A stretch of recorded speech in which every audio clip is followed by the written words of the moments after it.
Hi everybody! It's me, Tori. I wanted to make a video because I wanted to make a video, so here I am making a video. And today's date is December 31st, 2013, aka New Year's Eve. Oh yeah. And I am fasting today, aside from drinking water and yogi detox tea, which is really great.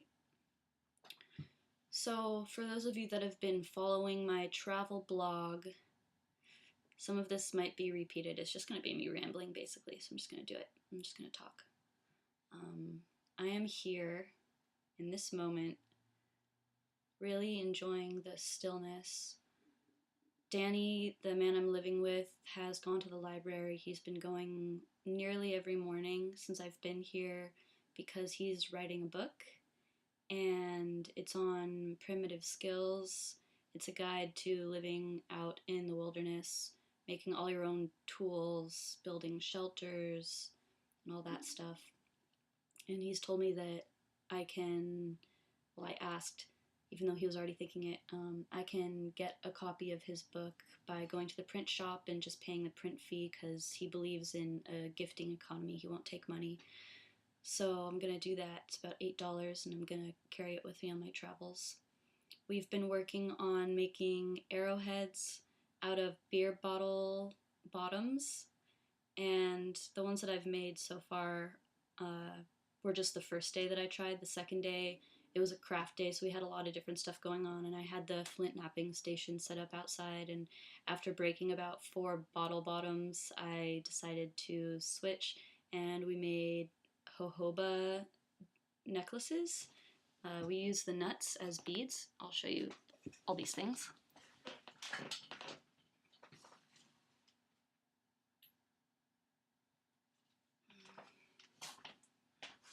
Okay, so this is the necklace that I made. It's very pretty. It's still drying out. I put little healing stones in between that I had been carrying with me. And it's really easy. The jojoba plants are native to this area, and you just pick the little nuts and soak them in warm water overnight, and then you can just pop the needle right through them. So that was a great little craft. And then I have some examples of the arrowheads that I've also been making. This one, it's one of the first. I don't really remember the order. And then this one, which is asymmetrical, I know, but that's okay. It's not going to be put on an arrow or anything. It's good practice, and it's rather pretty. Rather pretty. And then this one is, I guess, the one I'm most proud of. The smaller they are, the more difficult they are to make. This one's really pretty in the sun. I'm giving this one to my friend Jerry because I love him. But for now, it's been staying in my little medicine pouch. Voila. So, since I've been here, I've spent most of my time in silence, just listening and learning. Danny's been working with Indigenous peoples and Indigenous land rights for about 20 or 30 years now.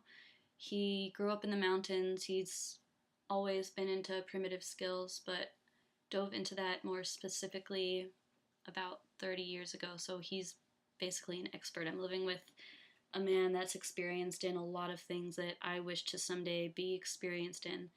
And although he doesn't consider himself an elder yet, he says that he's knocking on the door of being an elder. So, in my eyes, he is an elder because he speaks from that place of wisdom every day. He and I have been spending a lot of time in silence together. We'll wake up in the morning before the sun is even close to rising, maybe an hour and a half, sometimes 2 hours before the sun rises, and just spend that time in silence. Not a word will be exchanged. No good mornings. We've stopped using that because it's not in the Indigenous languages, which is something that I can talk about in a little bit. I'll remember that. It's in here. And I will wake up slowly, spend a little time in my sleeping bag sitting up, sometimes journaling my dreams, stay warm because it's rather cold in the mornings. And then often read a little Eckhart Tolle. I've been reading A New Earth. It's incredible. I'm going to recommend it to anyone, especially my parents. Read it. I'll give it to you. And then in the last couple days, if you've read my journal post about the teachings of the moon, Grandmother Moon, I've been going outdoors, looking up at the sky, and tracking where the moon is on the horizon to see what time of day it is and to connect with those energies, especially in the morning before the sun has risen. That's a very sacred time, known as the crack between the worlds for many shamans.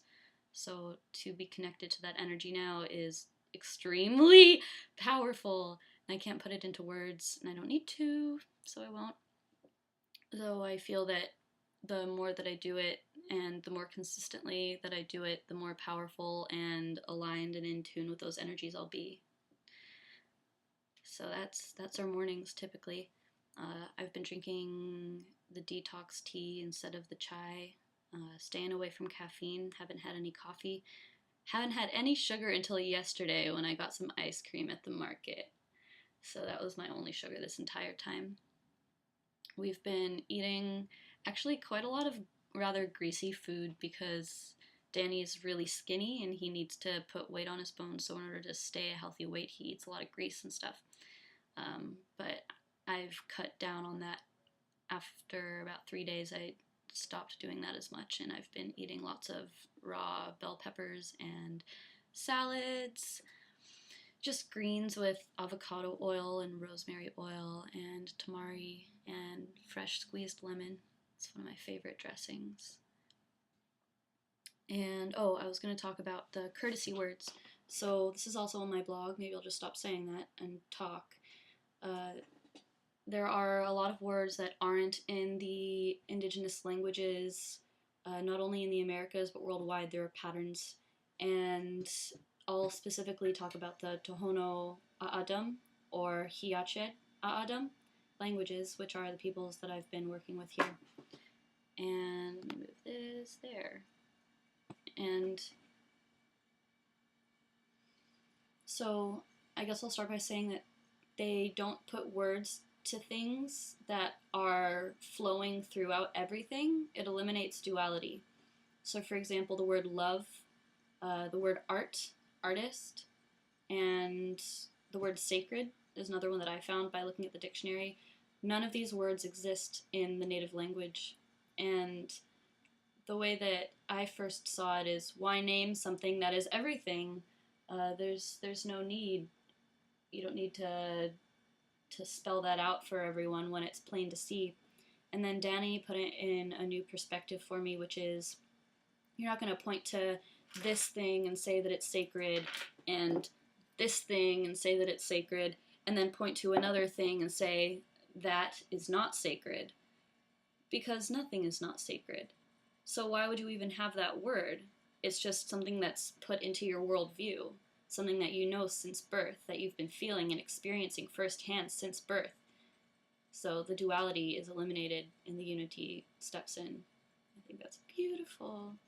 And that's not to say that I won't use those words anymore. I love the word love, I just used it, though I'll be conscious of its meaning now. Yeah. And another lesson that is really interesting is I'll walk into the library and I will hear a conversation unfold between two people. Good morning! Good morning. How are you? Fine. And you? Fine. Thank you. And Danny brought up how nothing is really exchanged there. There's no real communication. There's no real connection. And I'm sure a lot of you have realized that if someone asks, how are you? Sometimes the word good or fine or well will just come out of your mouth, and then right afterwards you'll say, whoa, I didn't mean that. I'm not okay today. Or that wasn't honest, or whatever. And sometimes you say those words just because you don't want to be honest with someone, but sometimes it just escapes, even if you meant to have a honest and real interaction with somebody. So the only thing that's really being exchanged in that conversation is courtesy. So we call those courtesy words. Please, thank you, sorry. That's a big one. Basically, the indigenous people, I'm specifically here with the A'adam, but there's no need for the word sorry. And that's because if you wrong someone, you allow your actions to speak for correcting that.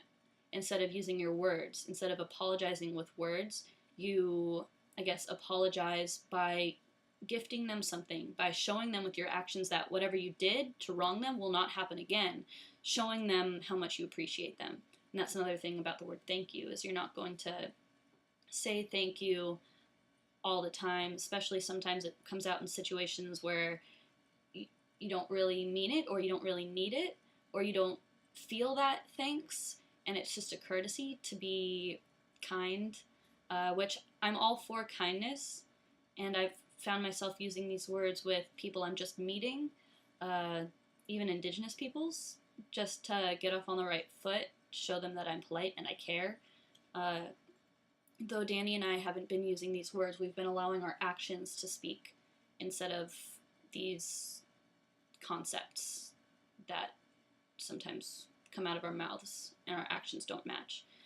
That's something that Danny showed me, something that I've been hearing all my life but have never truly experienced because I've never been given the chance to in quite this way, is he has a big thing about someone's words matching up with their actions. If you say you're going to do something and you don't do it, then you probably won't be trusted by him. And I remember I told him I would get here before sunset one day, and then the time just kept flowing along. I had to drop off Jerry in Gila Bend, and I forgot about the time change and the sun setting earlier here, so I arrived after sunset. And I mean, that hasn't been mentioned or talked about. I think it's okay. I know it's okay. It's okay. Though it makes me realize that the rest of my words need to be matched with an action that supports that, so that I can be trusted, and also so that I can feel okay about myself. That's a really important thing to do. Danny's come across a lot of people here that are all talk and no do. He's tried to set up, I mean, I could go on and on about this, because he's gone on and on about it, about ways to get the youth involved in the indigenous languages here. He's tried to collaborate with teachers and put it into the school system in some way, make it available for credit, etc., etc. Tried to make a community center. And a lot of people say, yes, I'll call you in several days, or yes, I'll call you when I know, and act all excited over email or in person even, and then they just don't do anything. They don't call him, and if he follows up and calls them, they'll say, yes, yes, yes, oh, that's right, and then not do it again.